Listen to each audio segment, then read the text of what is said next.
So what do we got here? We got Wednesday, April 8th, and super excited to kick off Chorus morning briefing. This is a big part of my routine. Manoj is kind of kicking off the day, and really appreciate you joining us. I've got Manoj, CEO of Sales Intel. And thanks, Manoj. Where are you based out of today? I'm in Washington, D.C. metro area. I live in McLean. How is life out there given the COVID-19? You know, like most of the world, we are here at homes, working from home. As I said in my earlier calls, that we are fortunate to be in a situation where we can work as long as we have internet connection and a computer. And we're in an industry where the business is still running. Well, and you seem healthy, and you're holding up okay yourself personally? Yeah, thank God. Everybody's healthy, happy, and safe. Exactly. I'm feeling the same way. So wishing good health to everybody out there.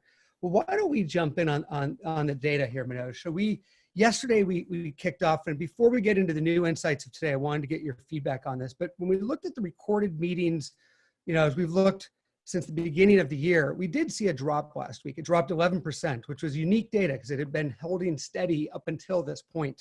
And it was different than what we saw at the beginning of the quarter last year. So this is a new change in behavior, where last year it actually popped up, first week of the quarter. And I'm curious, maybe two questions for you. Tell me a little bit about the sales org that you have at Sales Intel. Just give me a sense of your operation. And then what are you seeing out there? How does this relate to what you're seeing?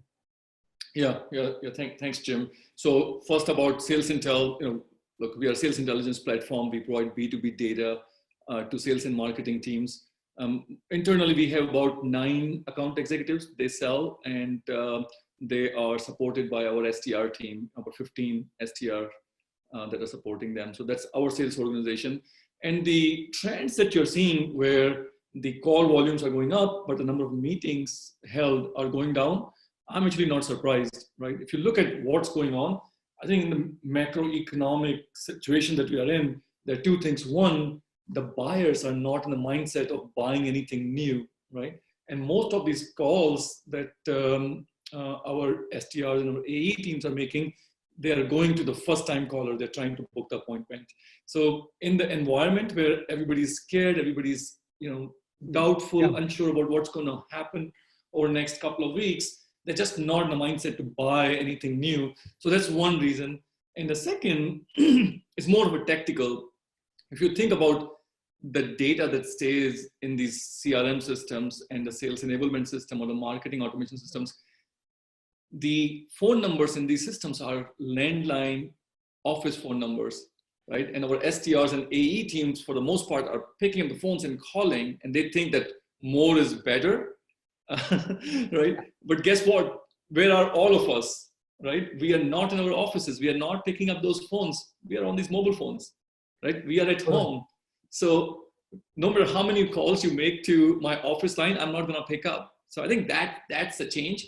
We are uniquely positioned, not to be a sales pitch here, but we are uniquely positioned where we provide the mobile phone numbers to our clients. So our clients, we advise them to make less but very strategic calls, call at the middle of the funnel. Or if you have a solution that's relevant to the buyer today, right? If someone can wait for 6 weeks to make a decision, they're not going to pick up your call. But if you offer them something that's relevant today and on their mobile phone, they're going to pick up the phone and they're going to have a conversation with you.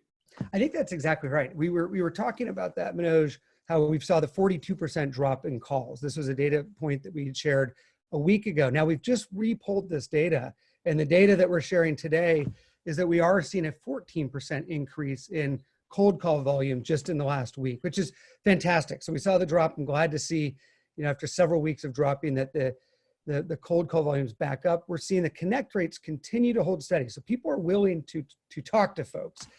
Cell phone issues, being one. But what do you tell your folks? As your team, I'm sure, is, look, we're all working from different environments. We have different family situations. It's an uncertain and uncomfortable time. How do you get them comfortable to continue to do their job, to reach out and to feel good about, continuing to make cold calls and send emails at this time? Yeah. So, when we all started to work from home and saw, all the news channels that you turn on and the newspaper that you read, it feels that the world is going to fall, right? Fall apart. And I tell my team that, look, guys, there are not many things in these situations that we can control. What we can control is, number one, be safe and healthy at home. Number two, stay focused, right? What we did was we changed our strategy a little bit. Instead of going wide to each and every company that could be our potential customer, we narrowed the list down to companies that will still have interest in our product today, right? Yeah. These are the companies that are selling to healthcare. These are the companies that are selling to education for e-learning, distance learning, communication companies. So for our business, we focused on that. And then obviously we have the advantage of our data that we equip our sales and marketing teams with, right? That's fascinating. So you changed your ABM, or you changed you sort of real time built a new ICP for where we are today and said, this is where we're going to focus. This is who we think the buyer is today. Is that right? Yeah. So that was part of our ICP, but instead of them being one of the 5 verticals we focus on, we decided, okay, these are the companies that we are going to focus today. How did you, in terms of a messaging standpoint, so as your team is reaching out there both on phone and email, is the message different? Or have you done a training to say we're going to approach differently, or are you using the same type of approaches that you had pre-COVID-19? Yeah, we changed message a little bit. As they say, when you have less resources, we are in the time where you have to do more with less, right? We went back on the drawing board and actually refined our message further as to why us and why today. Yeah. Why you? So those are the 3 questions that I pushed my sales and marketing leaders to come to the table with. Why us, why you, and why today, right? And based on that, we refined our messages. Yeah, I've been doing these briefings now for several weeks, and I think what has brought sort of the joy to me back in sales is that there's just so much authenticity. And even what you're saying today, just the why us and focusing on the right people and just who are the people that really we can help and need our services. I mean, this is what we all should be doing all the time, but it's great to see that in a crisis, it's bringing out the best in this industry and this line of work. Yeah. And as I say, we learn in the hard times, right? It's not a fluke that a lot of great companies started in the recessions, right? Your Amazons of the world, your Microsoft of the world, because in the hard times, you're forced to do more with less. You have to, you are forced to think hard, right? In the good times, you can get away with the bad practices. But in the bad times or the challenging times like this, you can't go with the bad practices. You have to refine. So I think as we get to the new normal, we all should learn from the practices that are working today and implement them at the broader level. Yeah, absolutely. Here's the second stat that we have. We're sharing that email volume is up. It's up over 50%. So 51% increase from what we were seeing sort of in February, first week in March. And basically right when we saw the call volume drop, and to your point, many people don't have cell phone data. So they didn't have an option to reach out to people on the phone. And so they had to shift to emails. And we saw basically right as the COVID-19 mentions started to appear, 63% of the calls would have COVID in them in the week of March 8th and the 15th. Email volumes from the SDRs have increased. And so we're averaging about 362 a week, which is 72 per day, up from 47 a day in the previous period. Is this consistent with what you're seeing out there? Yeah, so actually we pulled similar stats from our customers, right? A couple hundred customers that are using our data. And we saw increase in the volume of data that is being exported from our system. Obviously, we provide contact and company data. Clients come slice and dice the data. And we saw these companies are coming in and putting massive number of contacts in their marketing automation systems and in their cadence systems, right? And so I'm not surprised by seeing these numbers that the email numbers are going up. Yeah. I'll be very interested to see the final outcome of this, because the normal mentality is like the more is better. Let's just put more of it. Look, Jim, we are in this world where everybody knows that you're in a cadence, right? Yeah. I get first email, 2 days later I get a third email, 3 days later I get a fifth email. I don't think more is better in these times is the right strategy. Going back to my previous point, just like phone numbers, your message has to be very refined. Once again, going back to the basics as to why you, why us, why we are the best fit for you, and why now, right? Yeah. Instead of sending more. So we actually, for our company, we reduced the number of emails that we were sending out earlier. So we went the reverse way, but we were very focused. I'm coming almost to the point that say, guys, no more cadences. Every email that you send out to your prospect has to be tailored. So that, what does it mean? That means that STRs have to do better job, AEs have to do better job, sales leaders have to do better job to train in the real time to your sales and marketing teams, right? To say, guys, send less messages, but they have to be very relevant. They have to be very focused, right? Because it's not like we don't have time. We have more time now to read these messages now because we're not commuting, we don't have other distractions, we are sitting at home, and for the most part, we are working. But if your message doesn't draw my attention, draw me towards why should I respond to that, I think the volume is not going to help. I think it's interesting. We've been talking about that on the, I mean, look, I've been in this space for a while. You've been in the space for a while. I see the magic of the sales automation for sure, and the ability to stay on point and to follow up in a thoughtful way and to do it. But the ability for reps to continually to add their manual fingerprints, their personal empathy to those is just as critical today as ever. And so I think it's about how we use our tools differently right now. We need these tools. The volumes are massive that we're asking teams to do. But to your point, every message counts and people are willing to read them. People are willing to connect. And if that empathy, one question I had for you is just empathy. We've heard a lot about just changing the approach. In terms of, you mentioned kind of the now us, now and why us. What's your thoughts on the empathy and what training are you giving your team in that side? Yeah, look, empathy is needed more so in these times than ever before, right? We are hearing a lot, we are learning a lot. So, we are training our teams to put that first, know what everybody is going through, right?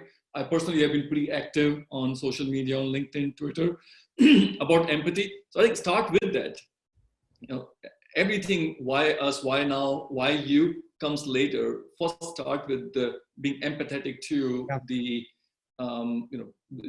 prospect that's going to be hopefully your partner one day, right? Start with the empathy first before you pitch as to why your solution, why for them and why now. Manoj, we shared that we saw a 53% increase in executives joining the sales calls and a 37% increase in buyer executives joining. Have you personally found that you've been pulled more into calls recently? Is that matched with your team? Yeah, absolutely. Absolutely. Look, I'm a startup guy and this is my third, fourth company. And I'm very, very hands-on to begin with, but now I'm spending 60, 70% of my time with my sales team, right? And there are two reasons. One is if the deal is in the middle of the funnel or towards the end of the funnel, the buyers need to see the executives, right? They need to get the level of comfort that we are making the right choice now more so than ever before, right? And second, for my own sake, I have to make a decision as a CEO as to are we investing, are we holding, or are we cutting, right? So for me to understand and have the pulse of my funnel is extremely important. So I get on a call to see, is there a deal? Is there a deal now or is there a deal in Q2, late part of Q2 or Q3? So those reasons, I'm on the calls. I can, I tell my team, I can be on any call that you want me to be. Yeah, I think that's exactly right. I think that's the whole point of just having that data. How do you stay connected to the team? One of the questions we're going to open up got a great group of live folks on with us today is, let me just open up the poll real quick. So the question today for everybody is, do you think more email volume is the right approach? So yes, more activity is likely to help fill the pipeline. No, SDRs need to be more strategic and personalized. No, cold calls are better. And so results. No, second, I mean, if you're talking only about the email, I think it's no, SDRs need to be more strategic and personalized. Yeah, let's see. So the data is coming in and it is, 80% are coming in saying no, SDRs need to be more strategic and personalized. That's exactly right. Look, that's what we were just saying, is that this is the time. I'm finding personally, Manoj, that I'm getting pinged. I got pinged by an AE on one of the pieces of software we're looking to buy and put in place to support our go-to-market motion. And I thought it was great. It was warm. It was personable. It was real. There's nothing about it that felt like someone wrote it for him. And so I engaged, I mean, we talked, and I think I'm hungry to engage with the outside world right now. And I think what you're seeing and what the data shows is others are too, but keep it real, keep it relevant, keep it focused. So I appreciate you. Any final thoughts, advice for any of the leaders and executives listening to us today? I think be authentic, be focused, and learn from these times, because look, we will be on the other side very, very soon. I think a couple more weeks, we'll be back to our offices, we'll be meeting, life will be normal, but take these lessons, what they're working, and implement in the new normals that we are going to go to.